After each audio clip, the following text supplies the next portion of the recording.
Welcome everyone. In today's video, we're answering the question on a lot of your minds these days: how much of my income should I be investing? And the answer might surprise you. Many people struggle with figuring out the right investment amount, and they might end up not investing enough and come up short in the long run. So by the end of this video, you'll have a clear understanding of how to strike a balance and make your money work for you. So in today's video, I'll explain what I do, how I approach it, and I'm going to give you some logic and some common sense that's going to help you make a better decision when it comes to the amount of money you want to invest. When I used to teach, all around the world, I'd have chances to mingle with literally hundreds of thousands of people, a few at a time, and they'd say, "Andy, what's the ideal amount of money to start with, right? If I want to start investing, how much should I start with? What would be ideal?" And I always tell them, well, $3 or $4 billion would be ideal. If you want to know what would be ideal, the truth is, first of all, it's more important that you start than how much. You got to start where you are and start with what you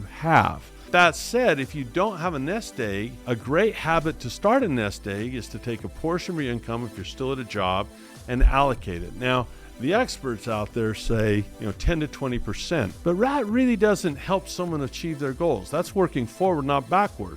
If you don't make a lot of money, 10 to 20% might be very, very small, and you might not be working towards the retirement of your dreams.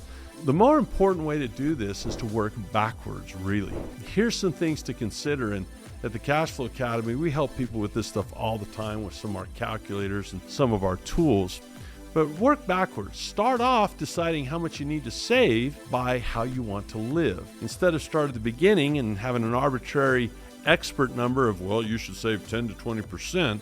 No, instead work backwards. Begin with the end in mind. For example, you might have an exercise where you build a dream life for the future and price it. Don't make it a dream, make it a purchase. When you take your dream and turn it into a purchase, now you got a price tag on it. Think about what food you'd like to eat. Think about what travel you'd like to do. Think about the medicine you'd like to provide for your family. Think about the home or homes you'd like to have later in life. That's going to give you a number. That's going to give you a price tag when you price that out. And then you say, okay, here I am now. Here's where I got to go. And you'll know a couple of things, at least in terms of what your goals will cost. The next thing is to decide, okay, what type of investor do I want to be? A traditional investment, it's likely that's not going to get you to your dreams. It usually never does in my home country, the United States. It's the land of opportunity. It's for people that really want to work, really want to go after things, really want to learn, and really want to become great investors or great entrepreneurs.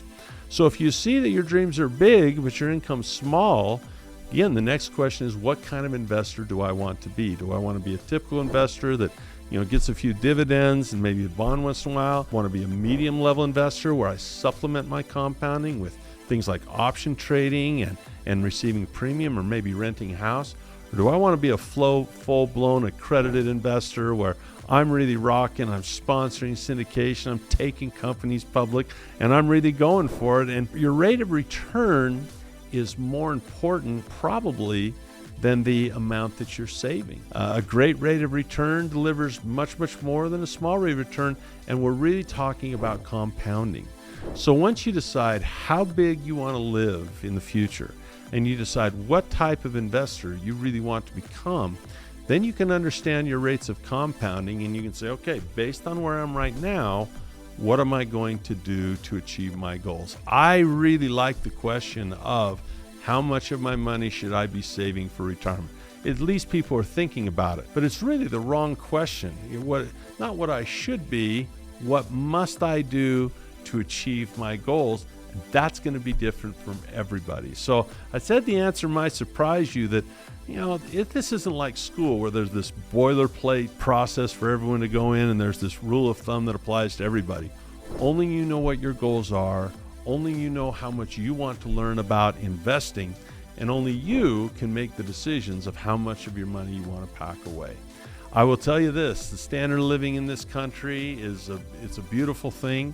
And I would say as much as possible, you'd want to put away for the future, delayed gratification.